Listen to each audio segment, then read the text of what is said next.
Hey everyone, welcome to the channel Trail Runner Reviews. My name's Tom, and today we're going to review the Prodigio Pro by La Sportiva. But before we get started, I have to do a little quick disclaimer. I did get the Prodigio Pro on Pro deal for half off, so basically 50% off. But that's not going to influence me in any way, shape, or form in giving you an honest, unbiased review. La Sportiva is not going to see this ahead of time before I publish it, so just want to mention those things before we get started. All right, some general specs. So the La Sportiva Prodigio Pro is a 34 mil stack height in the back, 28 in the front, same as a regular Prodigio if you're familiar with that model, which basically gives you a 6 mil drop. The weight in my size 44.5 is 10.2 ounces, which is a really great weight for what this shoe is, and we'll cover more here in a moment. But 10.2 ounces is fairly light, or on the lighter side. If you guys are at a 43.5, maybe a 44, you might drop below 10 ounces, which I think is fantastic for what this shoe is and for the stack height and the responsiveness, and I'll get more into it here in a minute, but great weight. All right, let's talk about the upper. So the upper is a power wire, which is La Sportiva's proprietary sort of like matrix-like material. It's kind of abrasive, maybe on the outside, but the inside is really soft, and comfort, you know, is great. So don't be concerned about that. It's, you know, pretty strong and somewhat flexible, as you can kind of see here, but it's not, I would say, really stretchy, just like Matrix, right? But really strong. I have no problems after 50 plus miles in this shoe, which is awesome. Let's talk about the tongue and heel collar. So you've got this really nice heel collar in the back. You've got some padding going down into the heel. This, though, will really hold out the debris and kind of hugs your foot, which is really nice. And it kind of just fuses right into the tongue. The tongue has these great sort of channels going across the top, underneath the laces. Really nice padding.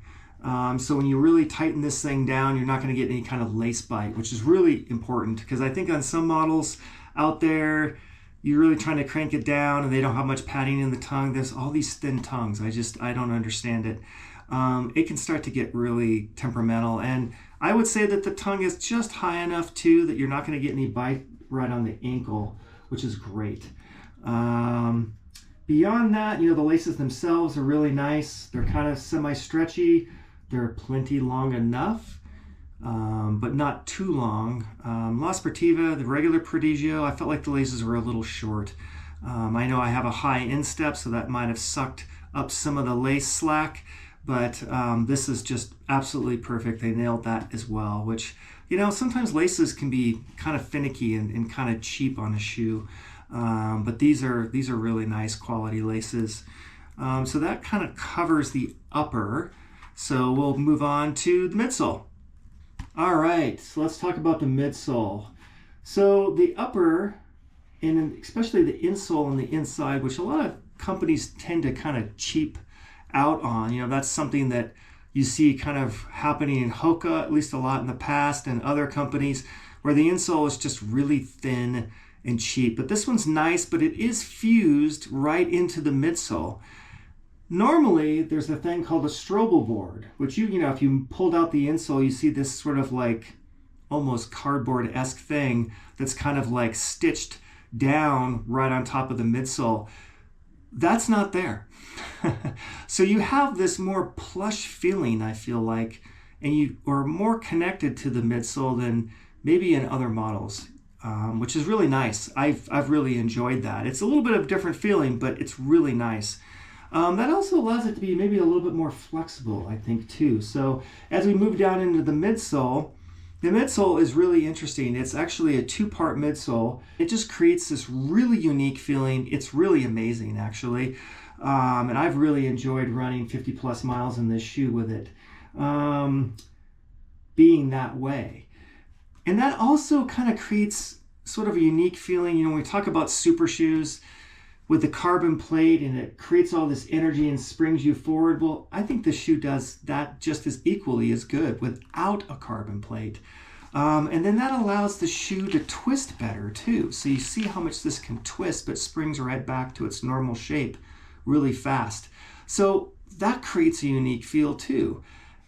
This midsole is different in maybe what other midsoles are like too. Sometimes we have these dual compounds, but it's usually more stacked in the height. But this is unique, kind of like the Nike Sagama too, is it has a carrier foam. So the carrier foam wraps around the shoe and is more of an EVA base. And then you have this really energetic nitrogen infused foam, TPU foam, on the inside of that. And so you get, again, more structure, right? Still got some structure. It's not just super bouncy that's going to throw you all over the place, because the upper is really secure, right? And that works in combination with this midsole really well. And so you get this springy sort of feel, but it molds around the rocks, right? It's able to sort of twist and kind of groove around the rocks instead of getting tippy. Like, I've had a lot of shoes that are really stiff underneath and they just get kind of tippy. Even shoes that are kind of soft sometimes can be kind of tippy, depending on the outsole, which we'll get to here in a second. So I would say that this shoe works really well in technical terrain because of that, and because of the very, very secure upper in combination with this great midsole that just kind of like sort of sinks around rocks, sort of hugs them instead of like tips to one side or the other. And you're burning a lot of energy trying to hold the shoe steady, right, as you're running downhill especially. So the outsole, you know, another great design that is kind of flexible. I can kind of push into that. Like, there's some outsoles that you could never do that with, but this is kind of a reflection of this really sticky rubber in combination with the midsole and the upper. They all work really well together, I think, is what I'm trying to sort of get at. It's like the perfect recipe, right? So this recipe is perfect on all sort of accounts. There's not something that's thrown off. There's not something that's missing. Like, if you create a regular food recipe, right, not being an analogy, but you make a soup that doesn't have certain things in it, it's not going to taste right, right? So this shoe really isn't missing anything. Everything is done really well, and they work really well together, so that it's just almost a seamless experience. And that kind of brings you to sort of the perception in running in this shoe is so easy. Like, I might not be running that much faster in this shoe, but I feel faster. I don't feel as tired after running in the shoe. And that's a real physical thing. But just clicking off miles, like, miles will just go by and I'll feel like I'm getting somewhere so much faster. It's just less mental strain on me when I'm running longer distance in this shoe. 10 miles feels like 5. It really does. And that, I can't say that about every single shoe that I've run in. And I've run in a lot of shoes in the last, 2+ years, testing things out. And I think I finally arrived at a shoe where it's just all around an amazing shoe. I just can't say enough good things about it. So yeah, the fit, the upper, the midsole, the outsole all work fantastically together to really give you this amazing experience out on the trails. All right, so let's talk about the value prop. The value proposition of this shoe, it's $195. That's not cheap. It really is not. But I think for a quote-unquote super shoe, it's a pretty good price for what you get. I think the longevity of this shoe is going to last a good long time. The midsole, that's probably what's going to go first on this one. I really do think. But I don't think it's going to go anytime quick. Like, I think you're going to get easily 400 to 600 miles out of this shoe, I would imagine, before it really starts to go. And again, your weight, where you run it, how often you run in it, do you race in it? Did you do a 100-mile race in it? Is all going to factor in. So you have to kind of take what I'm saying and sort of realize what you're doing day to day. But I think this would make a great trail racer. I think it would make a great trainer, or a specialized trainer, right? Where you're targeting certain workouts in this shoe and then racing in it, for example. Or you're going to just go out and have a blast and do an adventure run somewhere, right? Like for those that live in California, for those that live in Colorado, this would be a great shoe for Pawnee Buchanan Loop, right? Up in Indian Peaks Wilderness, or High Lonesome Loop, right? You cannot go wrong in this shoe and those two runs, and many, many, many, many others, right? That are a longer distance where you're out for 4 to 8 hours, depending on your, ability and speed and whatnot. This shoe balances a lot of things extremely well. Yeah, it's not the highest stack height, but I don't think you need as much stack when you've got such an energetic foam underneath you. Kind of like the Norda 005.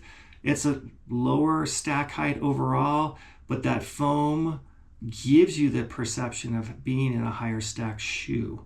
If I had one shoe to kind of compare this to, and there's quite a few, but an older shoe, the Saucony Xodus Ultra, same kind of really nice energetic foam, had a really nice insole built into it, and that shoe climbing and descending was great, but I would say it was a little less unstable. It didn't have quite the traction that this shoe does as a comparison. It's not as wide in the forefoot as this shoe is. So again, I think just design wise, this just checks all the boxes. So we're going to get out here on Heil Ranch now.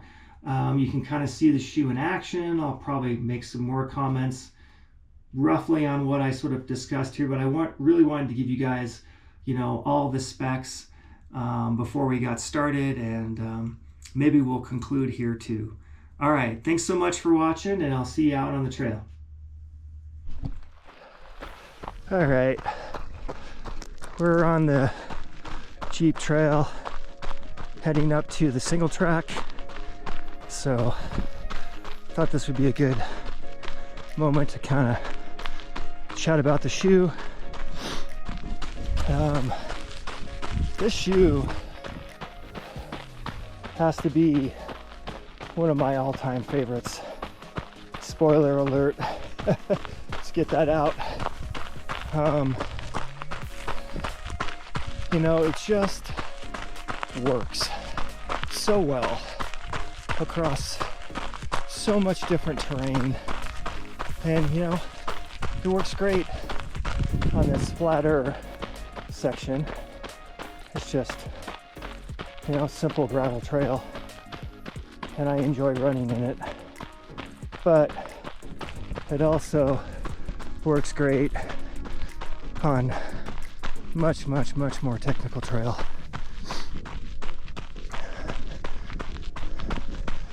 I would say if I were to compare it against other shoes, it kind of is in a class of its own.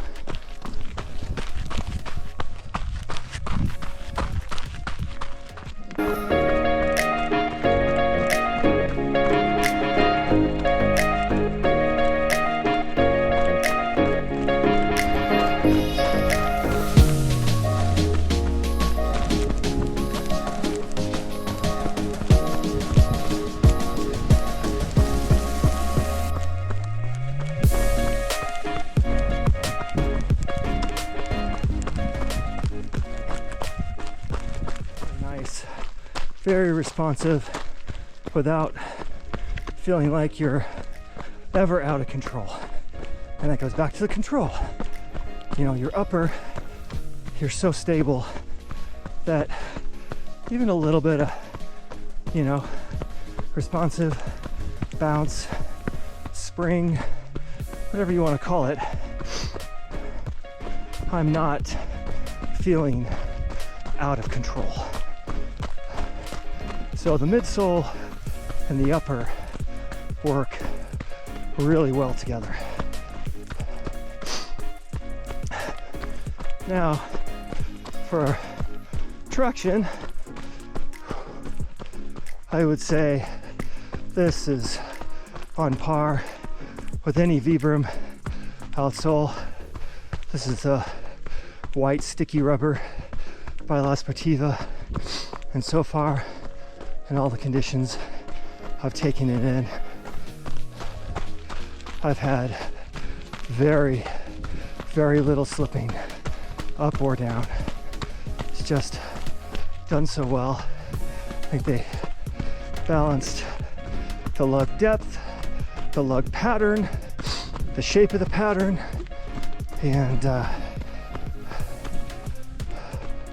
the weight to be really, really well done and to work in so many different conditions.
But that is one amazing recipe, if you will. Everything just works so well together. You know, I can't really pinpoint anything. And as I've stated in other little blurbs about the shoe along the way, it really is you. The shoe can handle it. Maybe the very, very top pros that are actually just screaming down a hillside that's super technical and, you know, sub 6 minute miles might start to feel some instability, but I have yet to feel anything. Ran the backside of Green last weekend, just absolutely flying down that hill, no issues.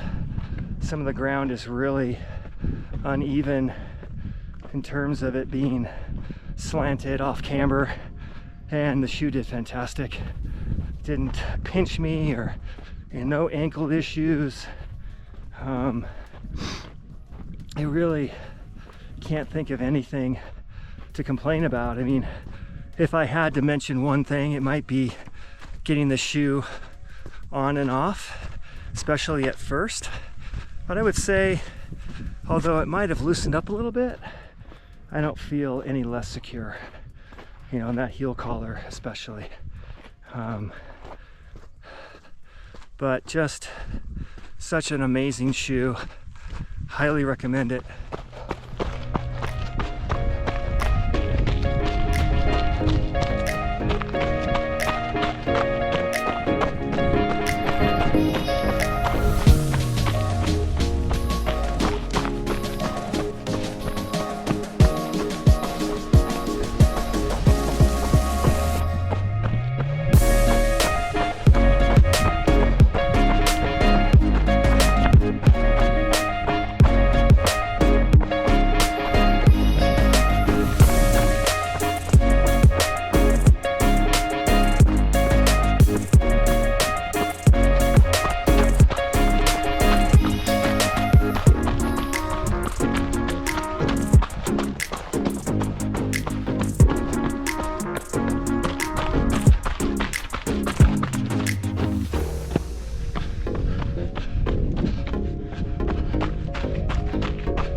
All right, so anyway, enjoy the shoe. I really hope to see you guys out on the trails here locally at Colorado. And shoot me a comment or two once you get them and let me know what you think. Was I off? Was I on? Was I different about something that maybe you're feeling that I'm not? I would be really curious to know. So thanks so much for watching, and we'll see you out on the trails.